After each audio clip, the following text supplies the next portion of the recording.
really liked Nepal better. I thought Nepal was very interesting. How's it different? Oh, their cultures are very different.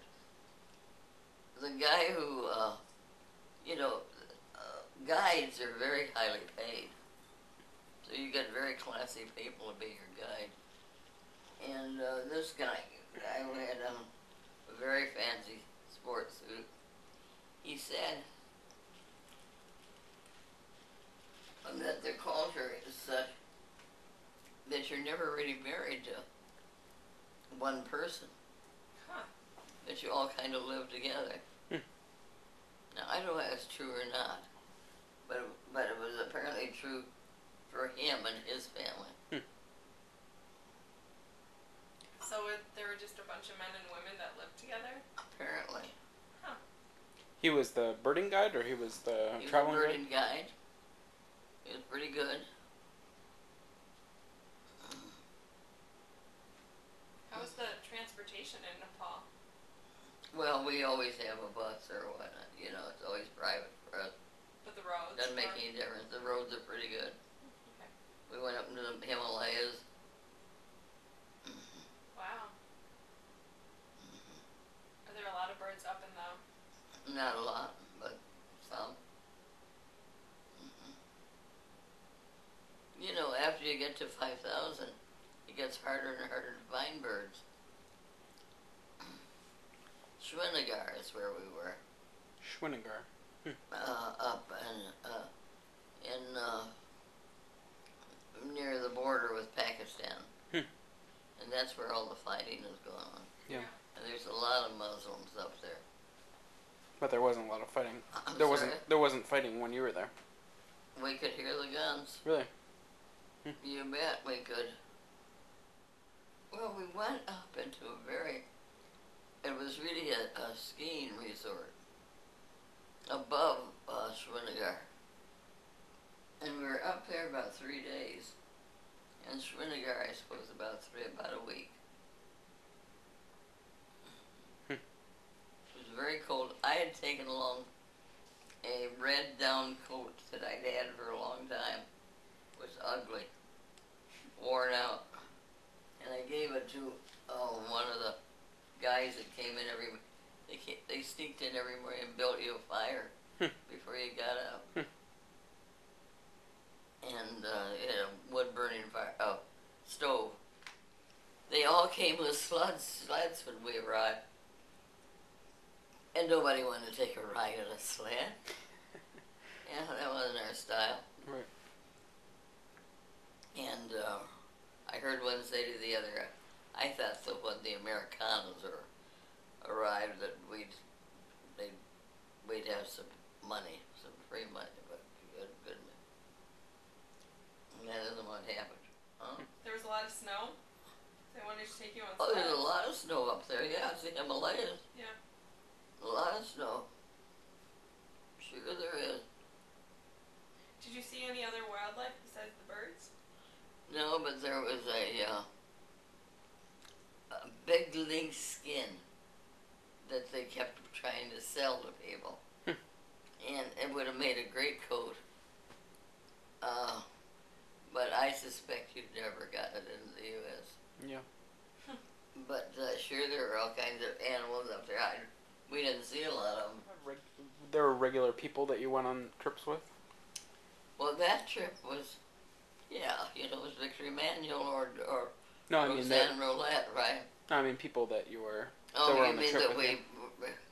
Well, that particular trip was planned by Perbix, who was the head buyer for Procter & Gamble. And he planned that trip and invited all the people that he wanted to be on it.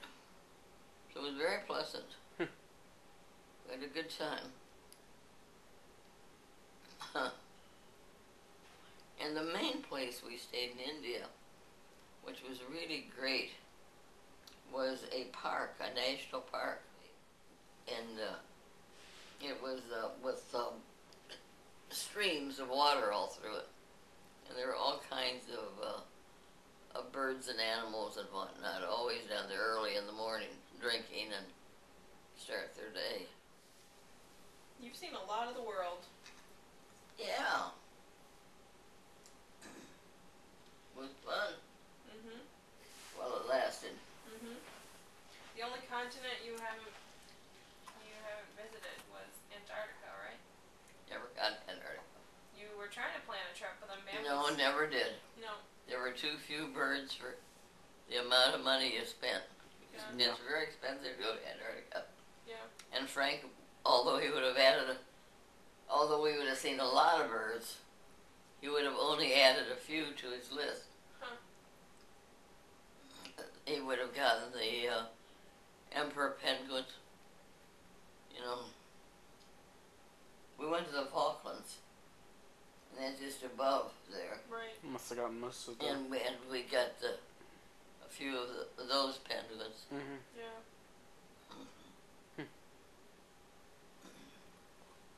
So you got a lot of those birds. Yeah, that is tricky. What? Once Bamba had 5,000 birds. All right. So where were most of the birds he hadn't seen? Just rare ones all over the place? Well, the woman that had so many and headed up the list for a long time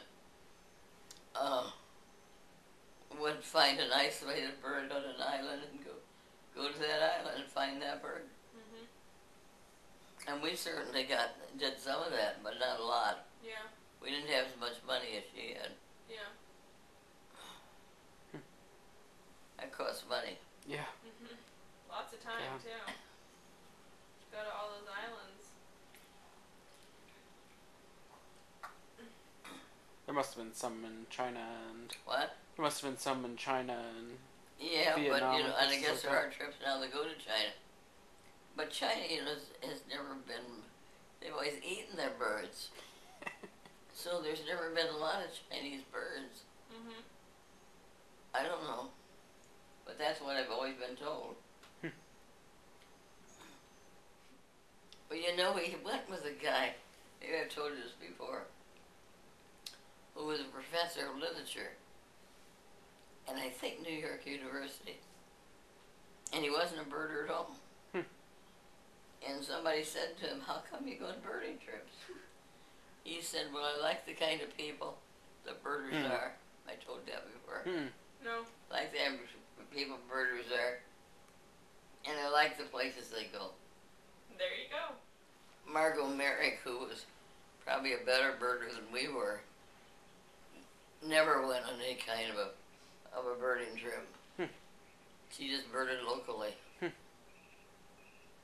Kind of looked down her nose.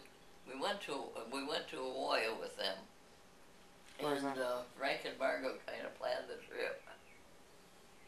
And we had Frank hired a guide on the island of Kauai that found us some birds that we enjoyed. Aren't those good-looking shoes that he bought? Those are great looking shoes, Lilo. So glad that you could twist his arm. Krebs was the guy's name, who was a chemist. And there's a Krebs that did a code that was a professor at a university out west someplace called Krebs. Your father knew immediately. And they'd become birders, and he retired early. And we did a lot of trips with them. He loved to plan trips, and he did them well. He was a little on the cheap side. Is that how all of them worked? Individuals planned them and then hired the guys? Not often. No, we mainly went with